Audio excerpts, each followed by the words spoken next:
রান্না করব কি রান্না করব ভেবে না পেয়ে ফ্রিজে ছিল দুধটা খাওয়া হচ্ছিল না, অনেক দিন হয়ে গেছিলো, তার জন্য ছানা কাটিয়ে এই দেখো ছানার কোপ্তাকারি করব আজকে। আর তার মধ্যে দেখলাম ফ্রিজে মটরশুঁটি 2 বাটি রয়েছে, তো রেখে রেখে নষ্ট হয়েছে বেশি শেষের দিকে মটরশুঁটি, তাই জন্য মটরশুঁটি দিয়ে এই ছানার কোপ্তাকারি রান্না করব।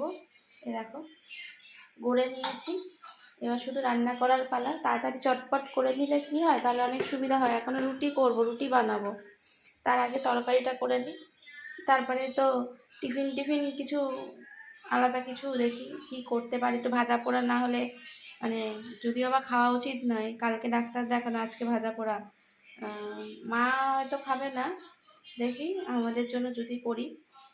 ধনে পাতাগুলো অনেক রয়েছে, ধনে পাতার ভাবছি বড়া করব, ভাবছি এখনো ঠিক নেই। এই আগে রান্না করি, যদি আমার ভালো লাগে তাহলে করবো, নাহলে করবো না, পরিষ্কার কথা।